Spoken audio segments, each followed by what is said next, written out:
que signifie le fait que Jésus ait accompli la loi sans pour autant l'abolir. Dans le passage de Matthieu, communément appelé le Sermon sur la montagne, on trouve ces paroles de Jésus. « Ne croyez pas que je sois venu pour abolir la loi ou les prophètes. Je suis venu non pour abolir, mais pour accomplir. En effet, je vous le dis en vérité, tant que le ciel et la terre n'auront pas disparu, pas une seule lettre, ni un seul trait de lettre ne disparaîtra de la loi avant ce que tout ne soit arrivé. » Matthieu 5, 17-18. On entend souvent que si Jésus n'a pas aboli la loi, elle doit donc être encore en vigueur. Par conséquent, ces éléments comme le respect du sabbat s'appliquent toujours, de même peut-être que beaucoup d'autres éléments de la loi de Moïse. Cette interprétation est fondée sur une mauvaise interprétation des paroles de Jésus et de l'intention de ce passage. Christ n'entend pas ici que les ordonnances de la loi de Moïse s'appliquent éternellement. Une telle interprétation contredirait tout ce que nous apprenons de l'ensemble du Nouveau Testament. Romains 10, 4, Galates 3, 23, 25, Éphésiens 2, 15.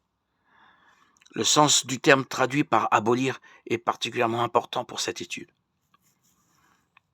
Il s'agit du terme grec kataluo, qui signifie littéralement s'effriter, s'effondrer, se désagréger.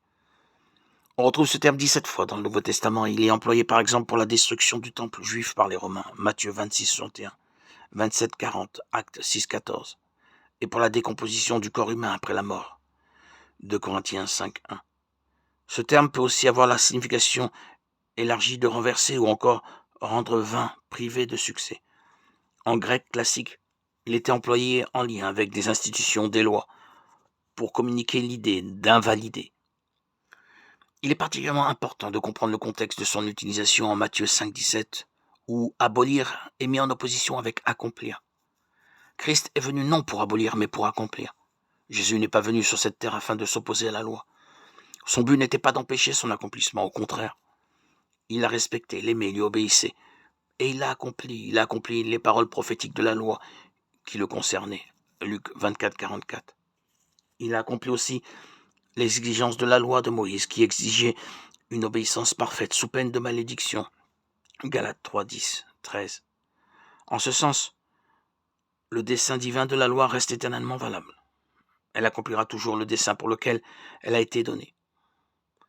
Si toutefois les hommes d'aujourd'hui sont toujours tenus au respect de la loi de Moïse, cela signifie qu'elle n'a pas été accomplie et que Jésus a échoué à accomplir ce pourquoi il était venu.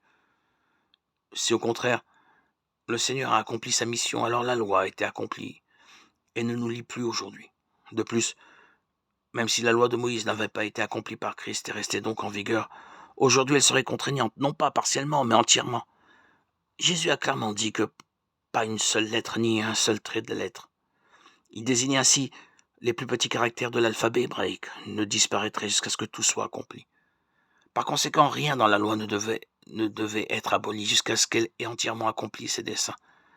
Jésus a accompli la loi, toute la loi.